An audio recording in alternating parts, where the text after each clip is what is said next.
철을 때리고 김남천 지음. 남수의 입에서는 인연 소리가 나왔다. 자정 가까운 밤에 부부는 싸움을 하고 있다. 그날 밤 11시가 넘어 준호와 헤어져서 이상한 흥분에 몸이 뜬 채 집에 와보니 이튿날에나 여행에서 돌아올 줄 알았던 남편이 10시 반 차로 와 있었다.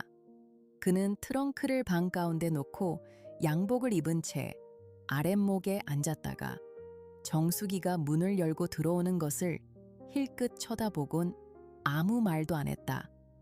한참 뒤에 어디 갔다 오느냐고 묻는 것을 바른 대로 준호와 같이 저녁을 먹고 산보한 뒤에 들어오는 길이라면 좋았을 것을 얼김에 친정 쪽 언니 집에 갔다 온다고 속인 것이 잘못이었다.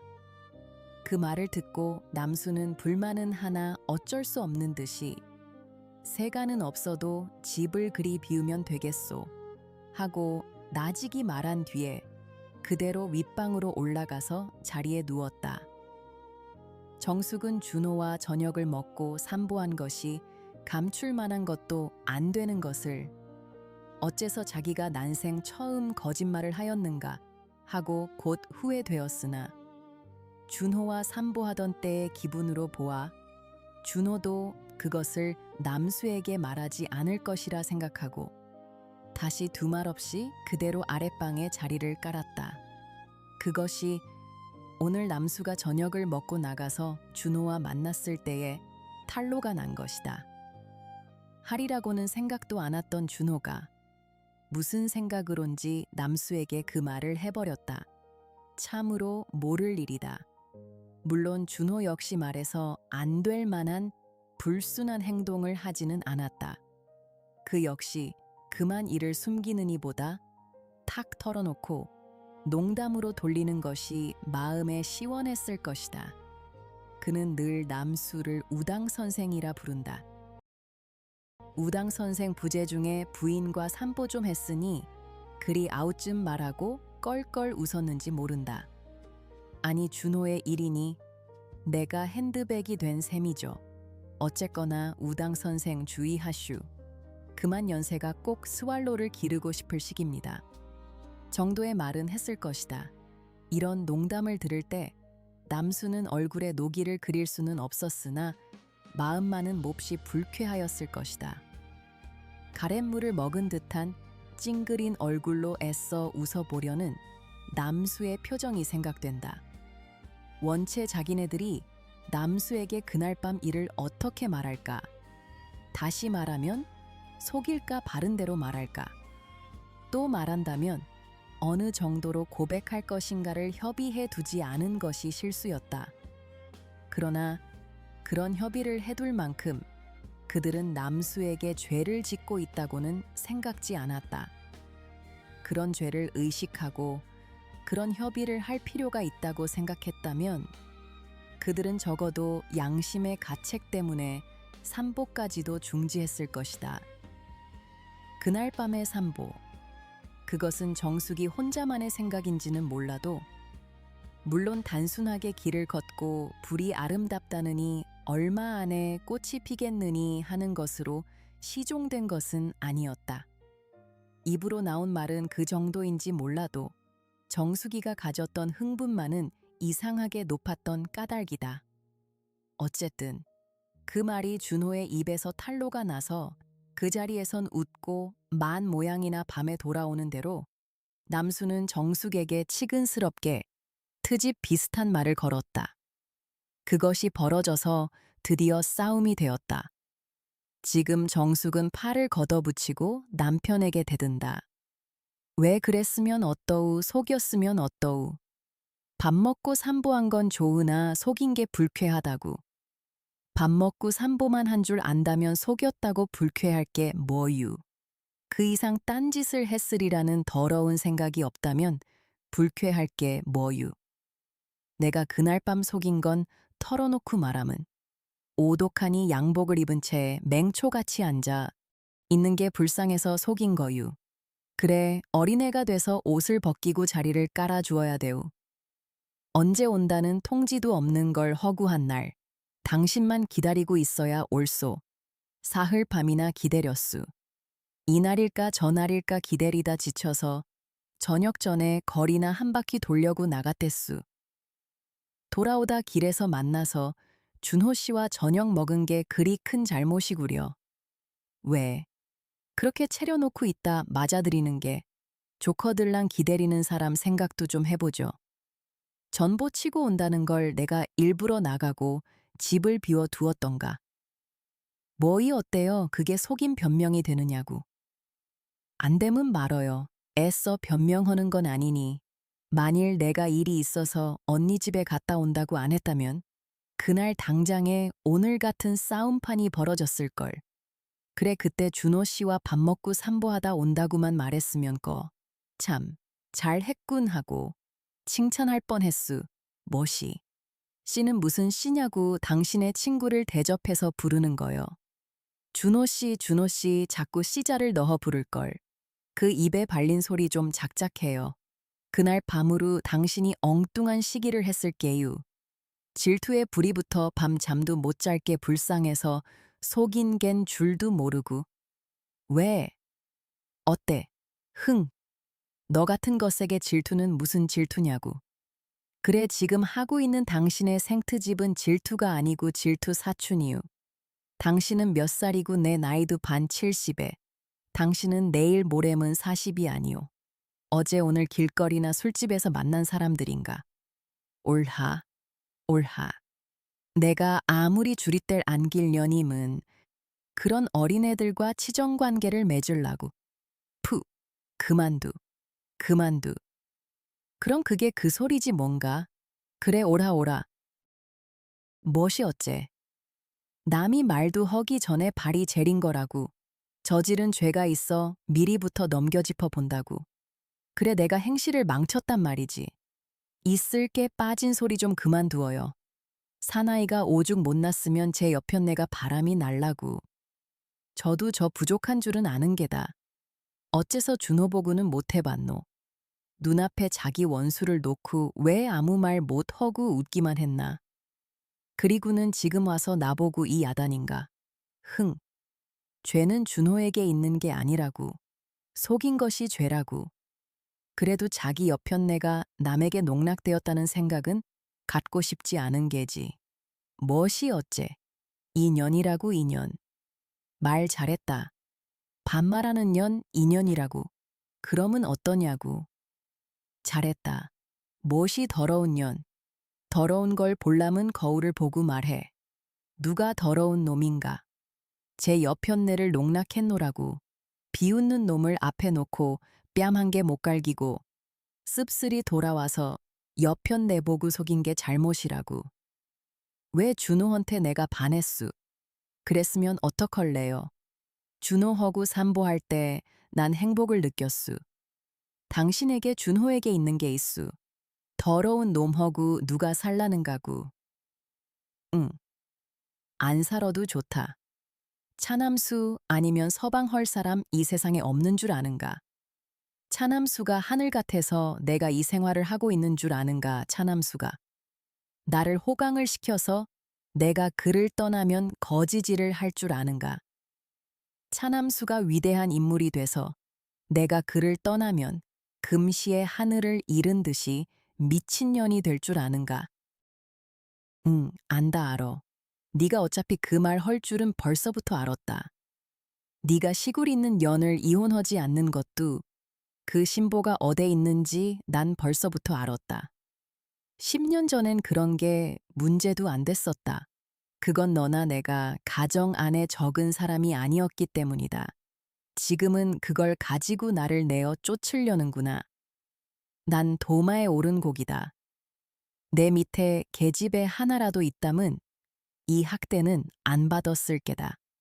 애는 운동에 방해가 된다고. 수술을 해서 너는 나를 불구자를 만들었지. 너는 시골에 큰아들도 있고 딸 새끼도 있으니까. 응. 그리고는 나는 병신을 만들고 첩으로 떨어뜨리고 애새끼 하나 안 붙여주고 지금 와서는 나가 달라고. 어디 말 좀 해봐. 무슨 큰 운동을 지금 하고 있나. 어째 나와 속이고는 아이 만내러 시골은 다녔나. 내가 비럭질해 온 돈으로 나 몰래 학비는 왜 보냈는가.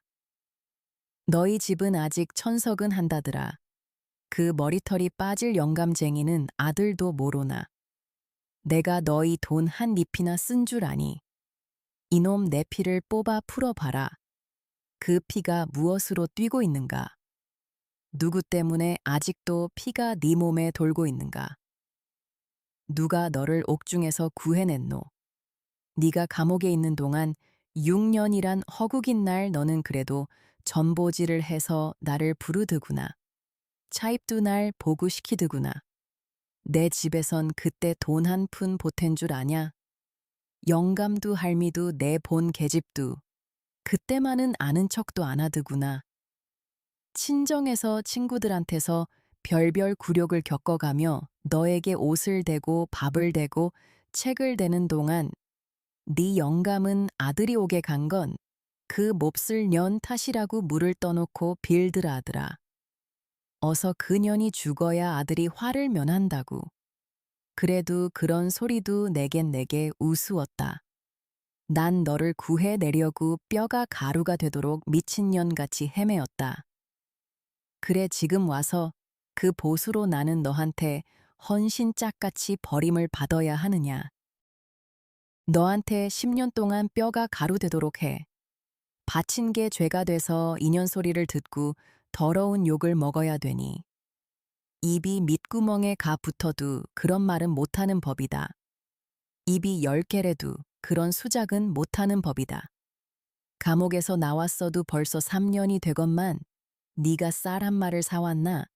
내 계집 속옷 하라고 융 한 자를 사왔나? 응, 허창훈이. 그렇다. 허 변호사 그놈이 미친놈이다. 너를 여태껏 먹여오는 그놈이 미친놈이다. 아니 너는 세상에서 뭐라고 하는지는 알고 있니? 허 변호사는 영리한 놈이라 차남수가 옛날엔 곱게 거두니까 돈이나 주어 병정으로 쓰고 제 사회적 지위나 높이려고 한다는 소문이나 너는 알고 있니? 또 차남수는 자기가 이용되는 줄 알면서 그것을 거꾸로 이용하여 생활비를 짜낸다는 소문을 너는 알고나 있니? 그래 그게 청렴한 사람의 소위 천기불문이냐? 응 그놈 허창훈이 놈. 내 오늘에야 이 말을 한다. 너는 그 집에 가서 구구한 말 한마디 하기도 싫어서 돈 관계엔 늘 나를 내세운 걸 알고 있지. 잊히지도 않아는 작년 가을 김장 때이다. 아 나는 이 말만은 안 하려고 했다. 그대로 잊어버리려고 했다. 그러나 아 가을비가 마른 오동나무 잎을 울리던 것이 아직도 나의 귀에 새롭다. 나는 열린 창 밖으로 불빛이 쏟아져서 그 빛 가운데 빛발이 실발같이 반득거리는 것을 보면서 허 변호사가 나오는 걸 기다리고 있었다. 너도 잘 알고 있을 허창훈이의 응접실이다. 나는 20분은 기다렸다. 그대로 와버릴까 하고도 생각해봤다. 더러운 놈들 돈 몇 푼 가지고 사람을 골릴 작정인가 하고 분한 마음도 생겼으나 돈은 급하고 또 어제 오늘 사귄 사람도 아니고 제 편에서 와달라고 사람을 보낸 터이라 나는 분을 누르고 기다렸다. 응접실 문을 벌컥 열더니 닝글닝글 웃더라. 얼굴이 벌건게 술을 처먹었더라. 쓱 들어서서 문을 닫고 다시 창문 있는 쪽으로 갈 때에 그의 몸에서 술 썩은 냄새가 쿡 코를 찌르더라. 문을 닫고 창장을 내려덮은 뒤에 그놈이 하는 말이 비 오시는데 무슨 용무가 계십니까? 그러면서 테이블 맞은편에는 의자도 있고 저편에는 소파도 있건만 그놈은 으슬으슬 내 옆으로 다가들더라.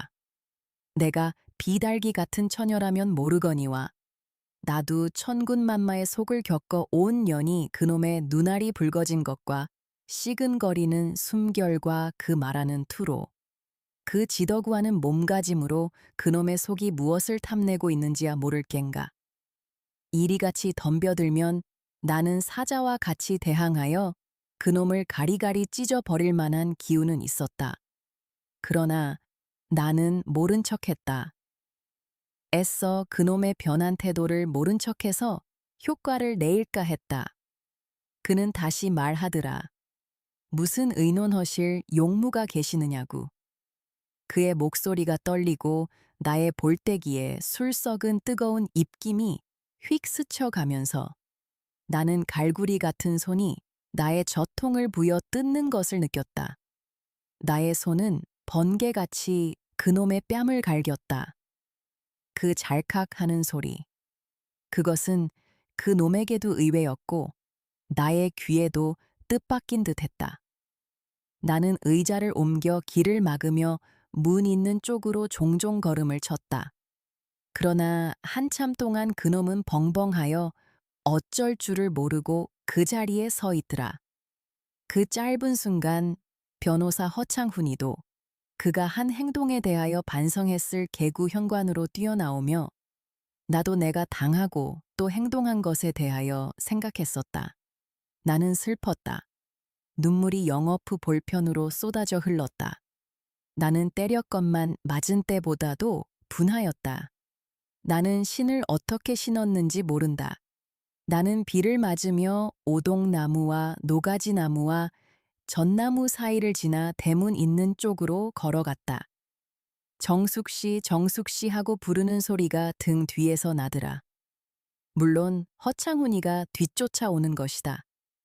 그는 나무잎이고 나뭇가지고 풀숲이고 분간 없이 비 내리기 시작하는 뜰 안을 뛰어 오더라.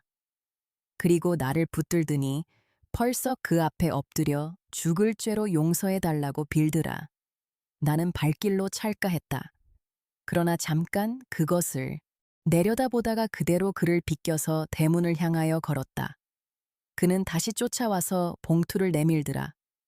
내가 뿌리침에 그는 내게 꽃듯이 내던지고 총총히 뛰어가 버리더라. 나는 울면서 한참 그 자리에 서 있었다. 비는 더 세게 내렸다. 그래 그 봉투를 어떻게 했는지는 네가 잘 알게다. 배추를 사고 물을 사고 고추를 사고 소금을 샀다. 아니 마늘도 사고 미나리도 사고 굴도 샀다. 적국도 샀다. 오늘 저녁 짠 김치는 너도 먹었고 나도 먹었다. 이것이 너의 친구다.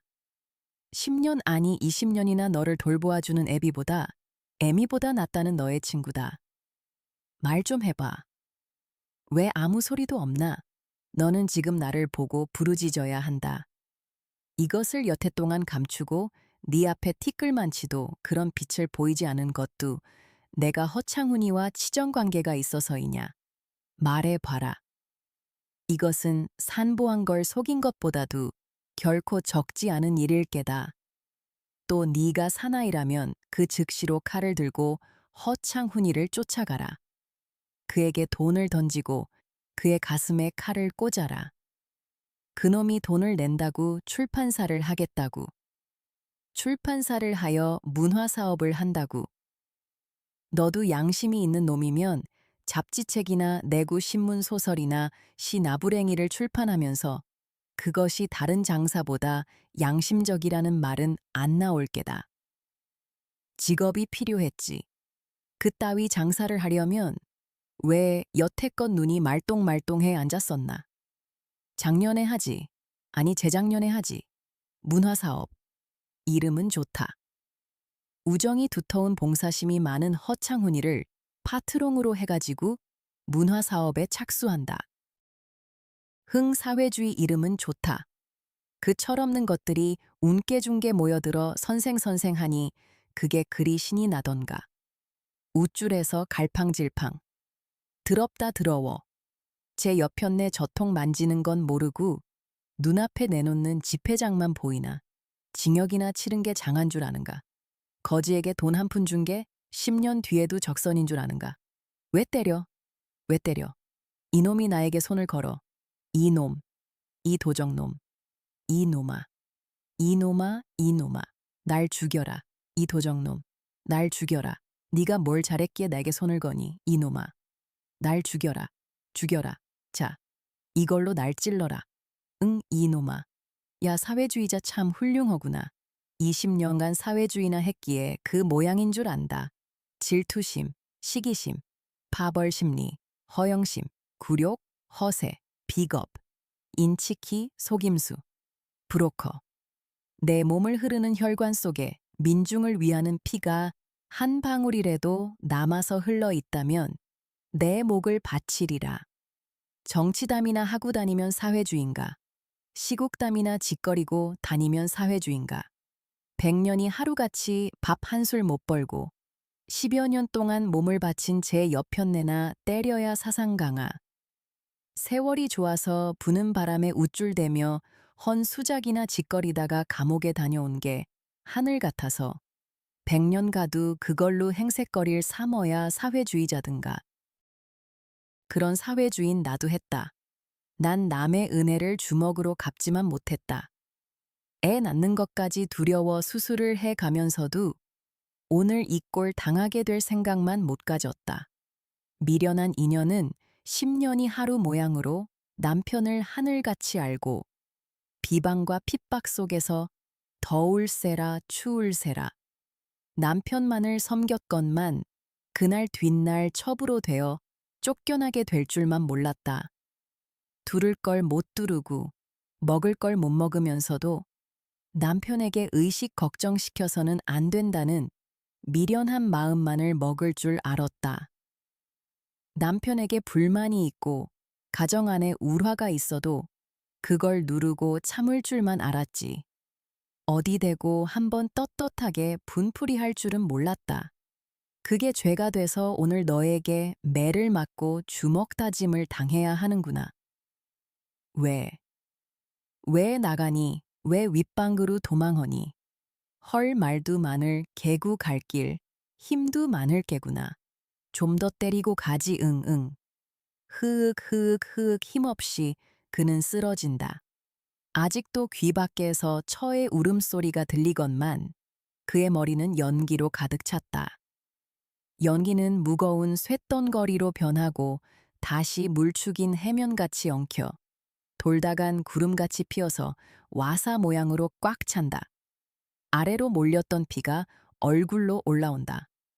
얼굴빛이 점점 붉어지고 머리칼 속에서 비듬이 따끔따끔 간지럽다.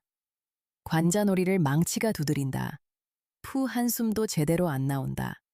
남수는 담배도 안 피우며 그대로 장판 위에 번듯이 자빠졌다. 십촉전등이 물끄러미 그를 내려다보고 있다. 눈을 감아도 천장에 얼굴이 나타난다. 안경 끼고 콧수염 난 점잖은 신사의 얼굴. 남수는 우선 생각한다. 허창훈 군, 네가 내 아내를 어떻게 했나? 내 아내의 저통을 도적하고 그 다음 너는 내 아내를 어떻게 할 작정이었나? 그 전 순간도 아니요, 그 다음 순간도 아니요. 바로 그 순간만 너는 내 아내를 약탈할 생각이었나?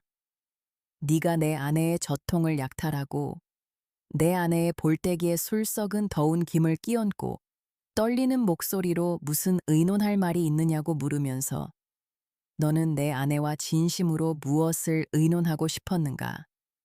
정수기는 내 아내다. 내 애인이다. 내 동지다. 창훈이. 누구보다 네가 그건 잘 알게다. 너는 내 애인과 무엇을 의논하고 싶었는가? 나는 정수기가 고백하는 이상의 일이 그날이나 또는 내가 이 세상에 없고 내 아내가 혼자 있던 날이나 아니 그 뒤에도 어느 때에도 너와 정수기 사이에 있었다고는 믿지 않는다. 나는 안 믿으련다.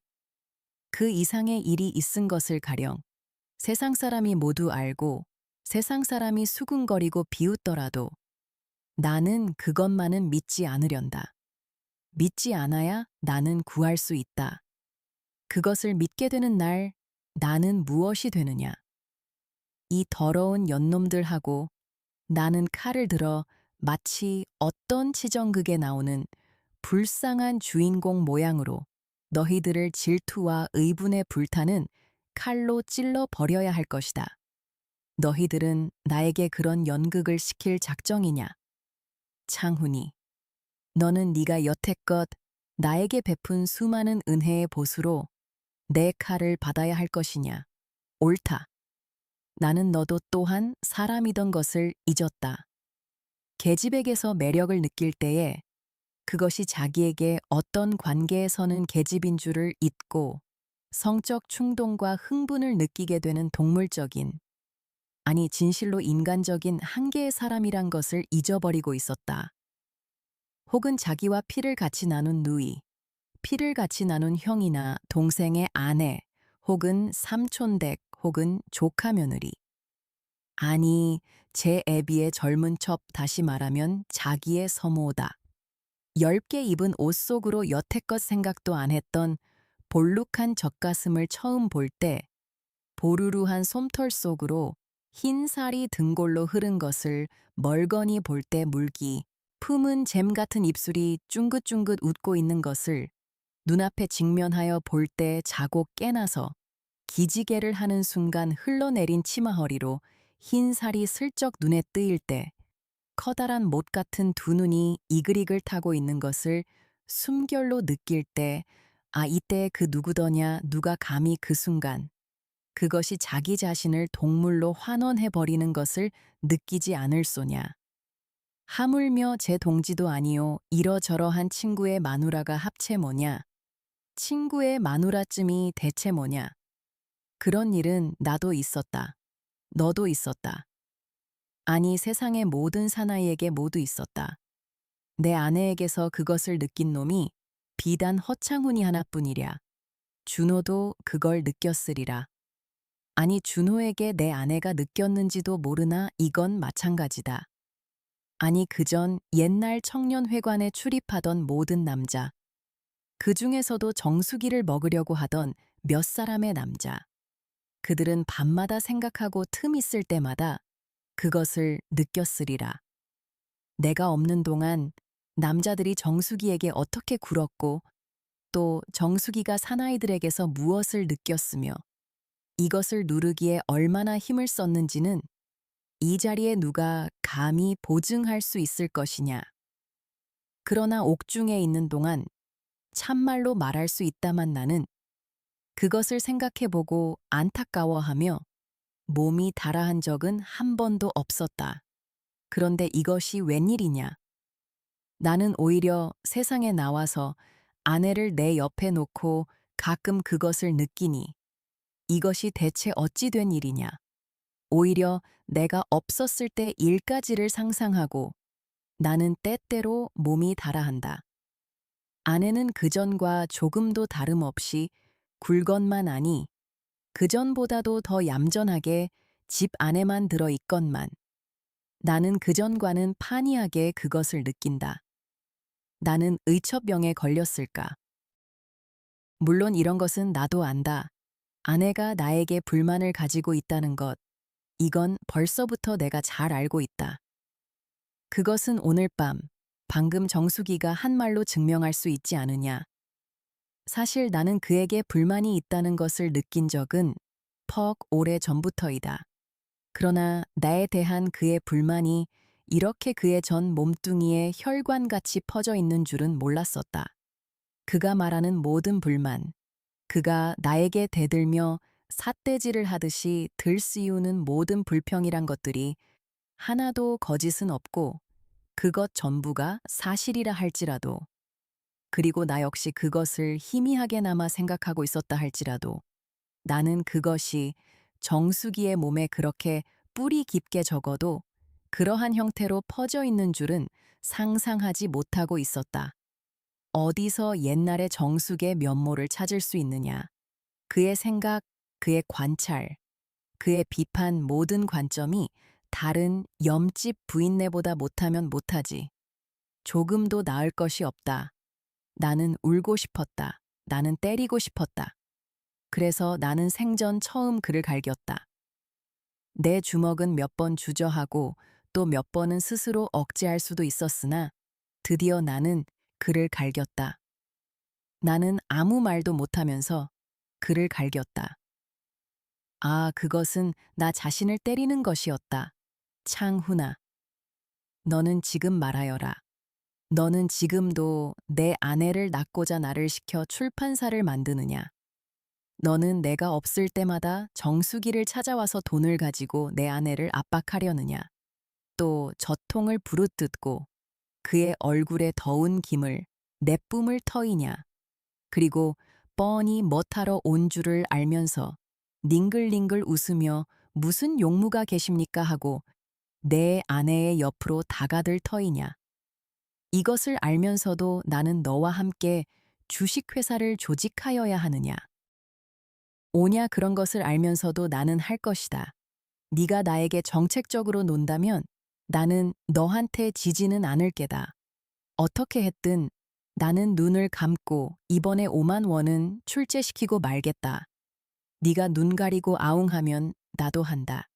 네가 내 아내에게 그런 행동을 한 이튿날 나는 너와 만났다. 그때 너는 천연스럽더구나. 너는 고민도 안 하였니? 네가 정수기에게서 느낀 것은 애정이 아니고 선격이냐? 선격도 애정도 마찬가지인 줄은 안다. 그러나 그 어느 것이냐? 아, 이런 건 다 쓸데없는 질문이다.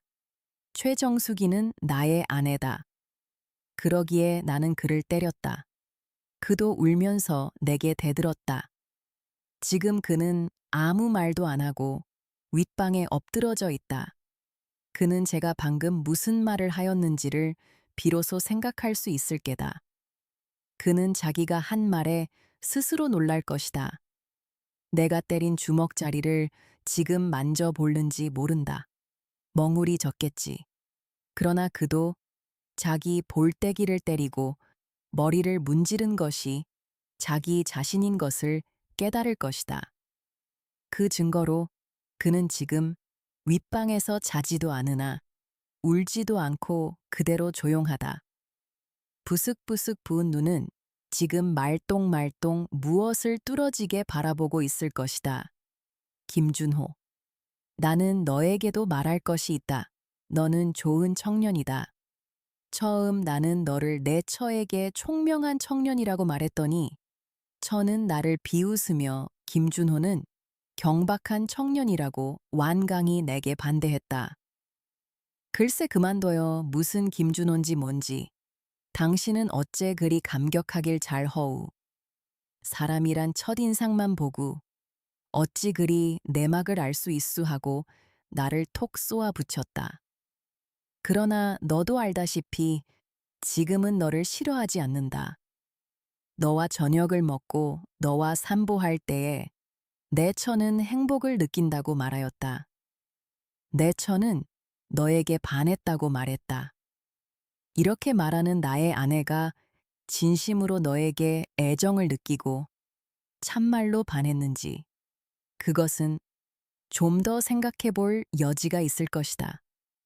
감정이 격한 나머지에 일종의 반발로 약을 올릴 양으로 그럴 수도 있으니까. 그러나 너와 산보할 때 행복을 느낀다는 말이 전혀 근거가 없는 말이라고는 나도 생각할 수 없다. 나의 처는 드디어 이렇게까지 질문하지 않았느냐. 준호에게 있는 것이 당신에게 있수. 그렇다. 나는 지금 나에게는 없고 준호 너에게만 있는 것을 생각해 본다. 너는 과연 나에게 없는 어떠한 것을 갖고 있느냐.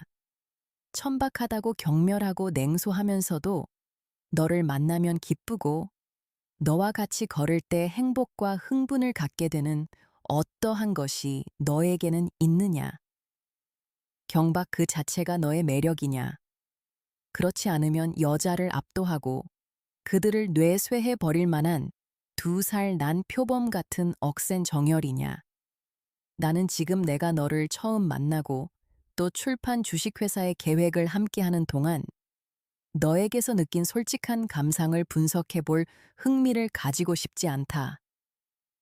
그것보다도 나는 지금 뚜렷하게 너와 나의 아내인 정수기와의 관계를 추궁해 보고 싶다. 처는 아까와 같이 남편에게 불만을 가지고 있었다. 세속적인 불만 외에 여러 가지 불만이 함께 엉클어져 있었다. 그것을 그는 명확하게는 인식하지 못하였고 또 그렇게 되는 것을 두려워하고 있었다. 그러나 그의 몸에는 이 불만이 흠뻑 젖어서 구석구석까지 침윤되어 있었던 것을 지금 깨달을 수 있다. 너는 그런 때에 우리들 앞에 나타났다. 찬란하나 포착할 수 없고 경쾌하나 걷잡을 수 없고 편협한 듯하면서 자기 행동에는 지극히 관대하고 무겁지 않으나 어디로 흐르는지 알 수 없는 굴신자제한 성격. 이것이 정수기의 눈에 강렬한 자극을 준 것이 사실이다. 그러므로 당장에 그는 반발하였다. 그까짓 경솔하고 천박한 자식, 신문 기자란 불황자가 아닌가. 이렇게 그는 입으로 공언하고 자기 내심에도 타일렀다. 그러므로 그는 너의 말에 내가 찬성하여 허창훈이와 기타 호남 지방에 있는 돈 있는 이들을 움직이어 출판사와 인쇄소의 주식회사를 만들려는 것을 속으론 비웃었을 것이다. 그런 놈하고 무슨 사업이냐. 그러나 그는 경멸하고 기피하고 증오하면서도 아니 그렇기 때문에 더욱더욱 너에게서 오는 자극을 일층 강렬하게 받았다. 나는 지금 나 자신에 대하여 끝까지 잔인하면서 이것을 추궁해 본다. 이렇게 하는 것은 나 자신에 대한 모욕이다. 나는 그것을 느낀다. 제 여편네가 나이 어린 젊은 녀석에게서 제 서방에게 없는 매력을 느껴 그것에 끌려 들어가는 것을 냉혹하게 관찰해 나가는 과정은 준호야. 내게는 아무것도 아닐지 모르나 내게는 큰 고통이다. 준호야, 너는 아마 다른 계집을 대하는 듯이 내 아내에게도 대하였을 것이다. 사실 네가 내 아내의 어느 곳에 매력을 느꼈을는지는 도저히 상상할 수 없기 때문이다. 그러나 나는 네가 여자에게 대하여 취하는 태도를 알고 있다. 그것은 의식하건 안 하건 여자에 대한 너의 비결이다. 너는 그것을 아무 여자에게도 사용한다. 여급 기생처녀 남의 부인 더구나 권태기에 빠져있는 중년 부인에게는 상당히 강렬한 자극이 된다. 언뜻 보면 여자에게 흥미를 가지고 호의를 느끼는 듯이 보이면서 또 그렇지 않게 보이는 것. 다른 사람들은 낯을 붉히고 부자연한 태도를 가지고야 말할 수 있는 것을 대번에 싱글싱글 웃어가며 참말같이 또는 녹말도 같이 말해버리는 것. 이런 것이 여자에게 흥미를 던져준다. 어떤 때는 사랑하는 남자같이 행동하나 또 어떤 때는 전혀 딴 사람같이 대해준다. 누가 자기의 애정을 고백하면 너는 여지없이 그를 환멸의 심연으로 떨어뜨린다. 그러나 그가 완전히 단념해 버리도록 거절도 안 하고 어디에곤 야릿하게 한 줄기에 시로리를 붙여둔다. 너는 거침없이 표범과 같이 날쌔게 그들의 눈앞에서 정력을 휘두른다. 네가 그 이상 숨어서 이러한 여성들에게 어떤 행동을 취하는지는 나는 알 수 없다.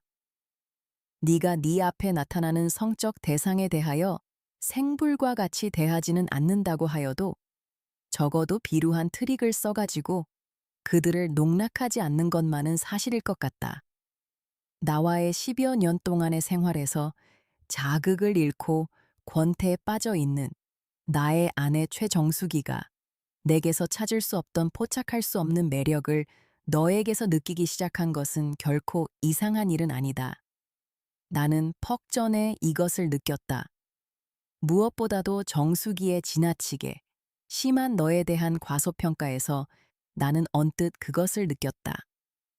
하루는 정수기가 저녁역에 종로를 다녀오더니 이렇게 나보고 말하더라. 백화점에서 나오다가 바로 문 옆에서 준호 씨를 만났는데 웬 양장한 여자와 웃고 짓거리더니 내가 물끄러미 서서 보는 것을 눈치채곤 그대로 인사하고 갈라지지 않겠수. 그래 여자와 갈라지더니 시침을 떼고 내게로 오길래 풍경이 아름답구려 했더니 흥흥하고 코웃음을 치며 둘이 한번 그런 풍경 만들어 볼까요 하겠지. 그래 내가 어린 것이 그게 무슨 버릇없는 소리냐고 했더니 그럼 죄지었으니 차라도 어디서 먹읍시다. 그리곤 어딘지 낮에는 차 팔고 밤에는 술 판다는 무슨 벤가를 앞서서 갑디다.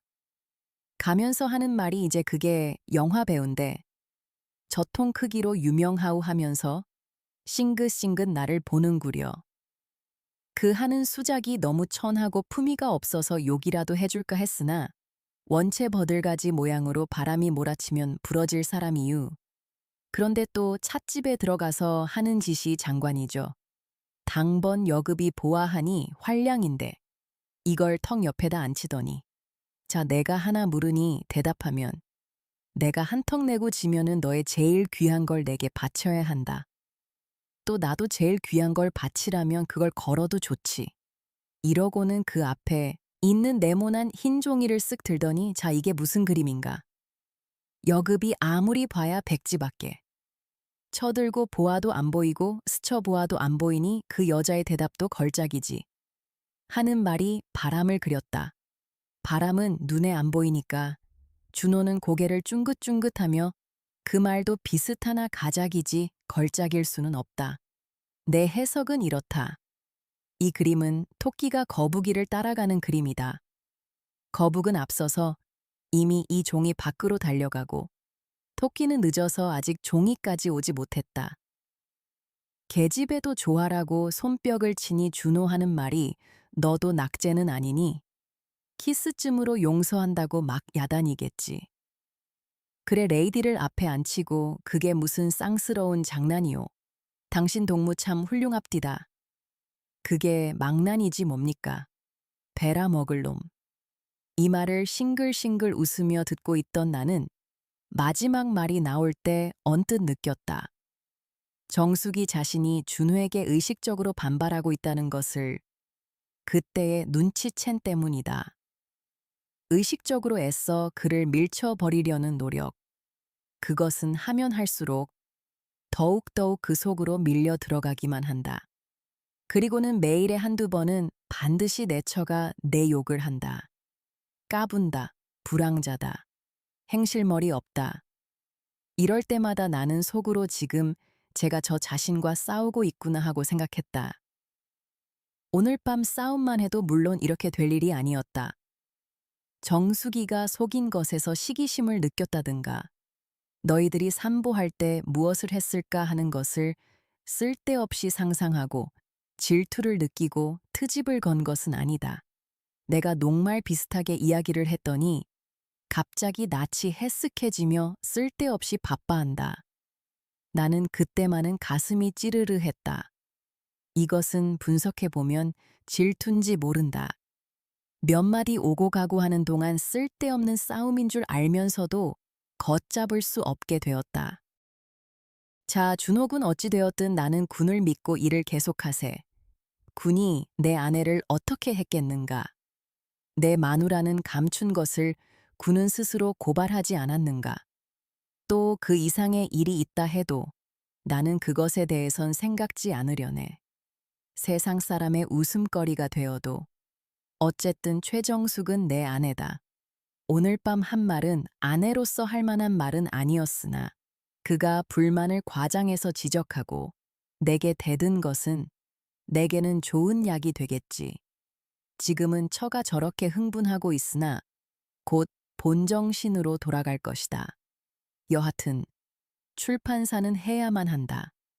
결심한 이상 꼭 해놓고야 말 것이다. 사업이 아니라면 장사라고 불러도 좋다. 주식회사가 되기까지는 허창훈이도 필요하고 김준호도 절대로 필요하다. 허창훈 너는 돈을 가졌고 김준호 나는 너의 기술이 필요하다. 자본가를 끌기 위하여는 김준호 네가 꼭 있어야 한다. 아, 나는 마누라와 밤을 새워 치정 싸움을 일삼게 되었구나. 그러나 창훈아 준호야. 아니 누구보다도 정수가. 나는 너희들과 함께 출판사를 하련다. 아니 장사를 하련다. 7시가 되어 햇발이 영창에 퍼졌을 때에 아랫방에서 자던 정수기는 일어나서 거울을 보았다. 눈알이 충혈이 되어 핏줄이 둥글고 퍼런 눈알에 실꾸리같이 엉키었다. 두어 번 눈을 서먹서먹 해보고 얼굴을 바싹 유리에다 들이대니 갑자기 안개가 캄캄해지고 머리가 아찔하다. 그는 손으로 머리를 짚고 탁 엎드렸다. 코가 근질근질하여 손가락을 콧구멍 속에 넣어보니 피다. 종기를 비비어 꽂고 그는 부엌으로 내려갔다. 새벽녘에 피로에 지쳐서 간신히 들었던 잠을 윗방에 누웠던 남수도 문소리 때문에 깨버렸다. 머리가 아프다. 그러나 눈이 떠지자 그는 벌떡 일어났다. 그는 어젯밤 일을 생각지 않으려 한다. 아니, 자기가 혼자서 생각하던 끝에 얻은 결론만을 회상하려고 한다. 아내가 부엌으로 가서 덜컥거리는 것을 보니 그도 그가 한 말과 남수에게서 맞은 것에 대하여는 생각지 않고 그가 울다 남은 끝에 도달한 건강한 결론만을 지금 마음에 갖고자 하는 것이 분명하다고 남수는 생각한다. 이 방이 있는 집채와 안대문 하나로 사이를 둔 회사원네 집에서는 아이들이 벌써 참새와 같이 잿깔댄다. 아버지와 함께 라디오에 맞추어 체조를 하려고 모두 일어나서 자리를 개는 모양이다. 남수도 그들과 같이 체조를 할까 하였다. 그러나 명랑한 결론만을 생각하고 라디오 체조를 할 만큼 단순할 수는 없었다. 무엇보다도 그의 명랑해지려는 노력은 밥을 지으려고 부엌에 간 줄 알았던 아내가 금시에 아랫방으로 돌아와서 펄썩 앉으며 땅이 꺼져라고 깊게 짚은 긴 한숨에 부딪혀서 깨지고 말았다. 역시 아내는 어제 일을 깨끗이 잊어버릴 수 없는 모양이다. 그는 자기의 입으로 쏟아진 말에 대하여 생각하고 있는가? 그렇지 않으면 남편에게서 맞은 것을 분하게 회상하고 있는가? 한숨 그것은 분할 때보다도 후회할 때 흔히 나오는 물건이라고 남수는 생각해 본다. 그렇다면 그는 자기가 쏟아 논말에 새삼스런 두려움을 일으키고 땅에 흩어진 물을 다시 주워 담을 수 없는 자의 경지를 헤매고 있는 것이나 아닐까. 남수는 측은한 마음이 생겼다. 아내의 괴로움이 남수 자신의 뼈에 사무치는 것 같아서 아내가 불쌍해졌다. 뭘? 자기는 금한 것을 이해하고 용서해 줄 만한 포용성과 관대한 마음은 가지고 있건만 이렇게 생각하고 그는 아랫방으로 내려가서 아내의 등을 뚜덕뚜덕 두드려주며 그를 위로해주고 싶은 충동을 느낀다. 그러나 샘문을 열어 젖힐 용기는 나지 않는다. 그때의 조간신문이 왔다. 마루 위에 대문 틈으로 들이치는 소리가 싸르르 하더니 턱한다. 그는 미닫이 여는 소리를 내고 마루로 나가 신문을 집었다. 신문을 왈가닥 소리를 일부러 내며 이리 뒤치고 저리 뒤치고 한다. 아내는 지금 남편이 일어나서 어느 날과 다름없이 기지개를 하고 신문을 뒤적거리는 것을 알았을 것이다. 어젯밤 전에 없던 싸움이 벌어졌건만 남편은 아무렇게도 생각지 않는다. 이런 것을 남수는 정수기에게 보여주고 싶었다. 남수는 신문을 들이뜨리고 뜰로 내려갔다. 태양을 향하여 낑하고 기지개를 한 뒤에 칫솔질을 하고 냉수에 세수를 하였다. 정수기도 다시 부엌으로 나온다. 세수를 하노라고 구부리고 서서 다리짬으로 남수는 정수기의 모양을 슬쩍 본다. 뾰루퉁한 듯도 하나 얼굴은 무표정에 가깝다. 늘 하는 버릇으로 낯을 씻기 전에 얼굴을 크림으로 닦는 모양이다. 이제는 되었다. 이해는 성립되고 화해가 되었다. 남수는 방 안에 쭈그리고 앉아서 다시 신문을 본다. 정수기는 부엌에서 왔다 갔다 한다. 우당 선생 기침하셨습니까? 준호의 목소리다. 대문 밖에서 이 소리가 날 때에 일순간 가슴이 덜컥 내려앉고 바빠서 들었던 것을 떨어뜨릴 뻔한 것은 남수뿐만이 아니었다. 부엌에서 솥을 가시던 정수기도 혈액순환이 정지된 사람 모양으로 한참이나 어찌 된 셈인지를 몰랐다. 준호 모든 것의 원인을 지은 장본인이 지금 찾아온 것이다. 목소리는 다시금 안대문 밖에서 들려온다. 우당 선생 아직 주무시우. 뜰로 뛰어나간 것은 남수나 정숙이나 동시였다. 그러나 남수는 마루 위에서 네 나갑니다. 하고 대답만 하고 문은 정숙이가 열었다. 허리를 구부리고 대문을 들어서더니 단잠을 깨워서 미안합니다 하고 두 사람을 번갈아 본다. 지금이 몇 시인데 여적 잘라구. 남수는 손을 내민다. 그에게 악수를 청하는 것이다. 이것으로 모든 문제는 해결되는 듯이 내심에도 기뻤다. 그들은 손을 쥐고 흔들었다. 손을 놓고 나서 얼굴을 돌리고 옆에서 뻔하게 보고 섰는 정숙을 보더니 며칠 동안에 상하신 것 같습니다. 뭐 몸이 편찮습니까? 한다. 정숙은 불시에 얼굴을 만져보고 뭘 상하긴 그렇거니 하니까 그렇죠. 또 나는 봄을 타서 하고 간신히 웃어 보였다. 네, 봄을 타서요. 좋으십니다. 봄을 타는 건 대단히 좋은 일입니다. 준호는 싱겁게 껄껄 웃는다. 망측해 봄을 타는 게 좋긴 뭐이. 그런데 광대뼈 옆에 퍼런 건 무엇입니까? 준호가 쳐다보는 바람에 정숙이는 얼굴이 발개지는 것을 느끼며 손으로 멍울진 곳을 만져보았다. 아직도 좀 아프다. 그러나 그는 아픈 것을 참아가며 몇 번 그것을 손으로 꾹꾹 누르고 어느 거 이거 여기 뭐 있어. 아무렇지도 않은걸요. 아마 버짐인 게죠. 하며 얼굴을 좀 돌렸다. 자, 어서 올라오슈. 이렇게 뜰 안에서 이럴 게 아니라. 윗방에 둘이 마주 앉아서 담배를 붙여 물었다. 뭘 하러 이렇게 어제 저녁에도 만난 사람이 오늘 새벽에 또 찾아왔는가 하고 궁금도 했으나 어쨌건 그가 찾아준 것은 아내와의 화해를 위하여 좋은 기회가 되었다고 남수는 기뻐하였다. 한참 담배를 태우면서도 준호는 용건될 만한 말은 꺼내지 않고 잡담만 한다. 그래서 남수는 말이 좀 끊어졌을 때에 그런데 오늘은 뭐 누가 돈을 새로 내겠다는 사람이나 생겼수. 미상불 좋은 소식을 가진 것 같은데. 하고 준호의 눈치를 보았다. 뭐 용건 없이 놀러는 못 올 집이요.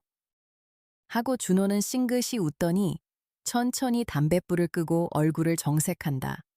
다른 게 아니라. 이러면서 준호가 이야기한 것은 다음과 같다. 준호는 남수들에게는 비밀히 어느 신문사에 취직운동을 하고 있었는데 오늘 아침에 그것이 결정이 나게 되었다는 것이다. 그러므로 출판회사 조직에는 금후에도 조력은 아끼지 않겠으나 직접 관계는 끊어야 할 것이며 2, 3일 후부터는 출근을 하게 될 파님으로 자기가 나서서 모아놓은 것을 인계해 주겠다는 말이다. 어차피 봉급 생활을 할 바엔 신문 기자를 몇 해 좀 더 해보려고 합니다. 그리고 이번엔 사회부로 가서 총독부 출입을 하라고 하므로 조건도 좀 좋고 또 여러 가지로 배울 것도 있을 것 같아서 원수와 마주 대하여 앉아서도 불쾌한 낯을 나타내지 않을 만한 사교적 세련은 치러 왔건만 이때만은 남수도 웃는 낯으로 장래를 축복한다고 기쁨을 표시할 수는 없었다. 소한테 물렸다는 말이 속담에 있거니와 남수는 이 어린 것한테 한 밥 잘 먹히고 만 것이 되고 말았다. 남수는 말이 잘 나오지 않았다. 속이 찌르르하고 물 끓듯이 가슴이 부글부글 끓어오른다. 내 마누라를 농락한 놈이 이놈이다 하는 생각이 새삼스럽게 생겨나며 이놈이 나를 농락하고 말았구나 하는 분격한 마음이 끓어오른다. 제가 먼저 제안하고 제가 선두에 서서 일을 꾸며놓고는 그 뒤에 숨어서 그는 취직운동을 하였다. 그리고 일이 막 되어 가려고 할 즈음에 돌연히 뱀장어 모양으로 빠져나가는 것이 무슨 행동이냐. 또 종이값이 좀 내릴 것 같더니 오늘 시세도 그만인걸요. 앞으로 내릴 가망은 없는 모양이구려. 준호는 출판사 경영 앞에 암초까지를 암시하고 마치 남의 일을 비방하듯 한다. 남수는 주먹을 부르쥐고 그의 볼때기를 후려갈길까 했다. 그러나 냉정히 주먹을 굳게 쥐고 생각해보면 제가 미련한 놈이었다. 그는 아무것도 모르고 부엌에서 밥을 짓고 있는 철을 갈기고 싶었다. 2년 이런 놈하고 산보할 때 너는 행복을 느끼느냐. 이렇게 철을 두드리고 싶었다. 그러나 그 때리고 싶은 마음은 결국 제 자신에게로 돌아오는 불쌍한 심리였다. 준호는 호주머니에서 문서를 꺼내서 우물거리고 있다. 남수는 아무것도 눈 붙여보지 않으며 창문 있는 쪽을 멍하니 바라보고 있다. 라디오 체조의 호령 소리가 갑자기 그의 귀에 어지럽다.